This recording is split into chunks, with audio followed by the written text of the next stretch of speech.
I know how you feel. You want to make a new game, but you just don't have any feasible or good ideas. Or there are just so many options that it's overwhelming and you don't know which one to choose. In this video, I'm going to tell you how to come up with game ideas that people love, or at least narrow down the options. Let's get into it. So, here are some of the ways that you can come up with game ideas. Read something that you wouldn't normally read. This can make a unique game because the fact is that most game developers enjoy the same sort of stuff, which can mean that the only ideas that you come up with are ones that have been done hundreds of times. When you get inspiration from something else, your ideas start to become more out of the box, which can in turn lead to great games. Take a walk.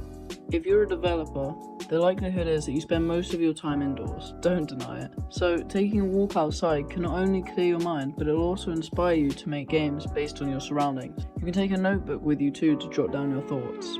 Take a shower.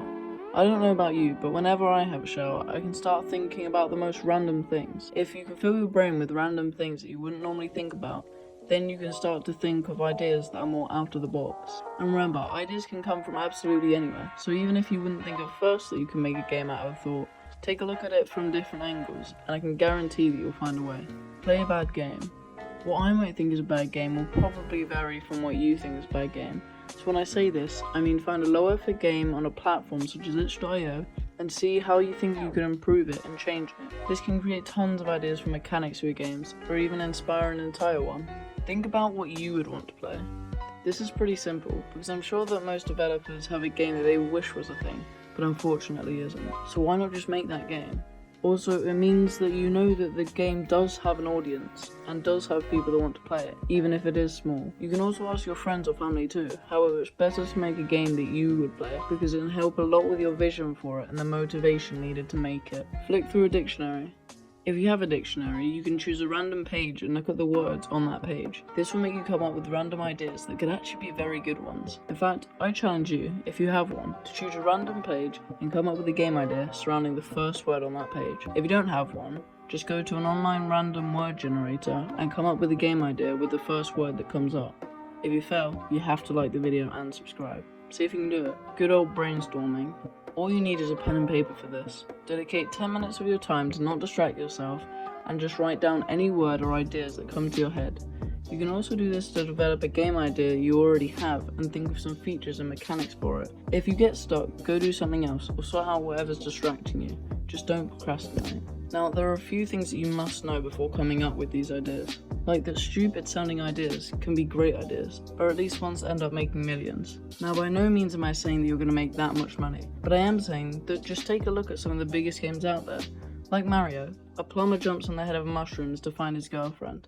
It sounds silly, right? But you tell that to Nintendo. Or look at Pac-Man, a yellow creature eats dots while being chased by colourful ghosts. If someone was pitching these ideas for you, you'd probably disregard them, and then you would have missed out on the opportunity to make some of the most popular games in history. The lesson here is to always take game ideas into consideration, even if they do sound silly at first. After properly considering every idea, however, you should be willing to throw out any bad ideas, or good ones that just don't fit with your game, because that's just a sacrifice you'll have to make later down on the line. Another thing to think about that I don't hear anybody talking about is how if you're making games for kids, your target audience is actually usually younger than what you first thought.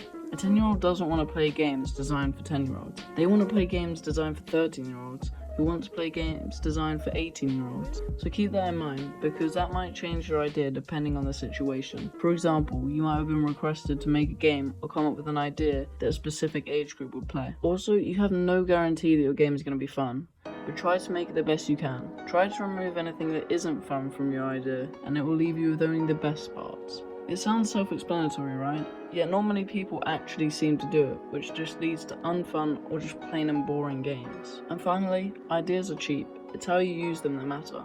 I've seen so many people saying that they want to sell a game idea to a company. So if you've clicked on this video to do that, just click off. Because first of all, unless you've copyrighted the idea, which I know that you won't have, a company doesn't need to pay you money to use your idea. Second of all, I doubt that any random fan will be able to talk to anyone with enough power to make the game happen, especially at places such as EA. And lastly, that idea is not original. Someone else will have thought of it, and if not, you'll have used ideas from other games and put them into one. Basically, my point is that no one cares about your game and it's not worth anything. Sorry. Just make the game yourself or with others and make it good. Also, I would like to thank a few books and videos for giving me a few more ways to come up with great game ideas, so I've linked them in the description. If you did enjoy this video, please make sure to like and subscribe for more game dev content. Also, I think you should watch this video next. See you in the next one.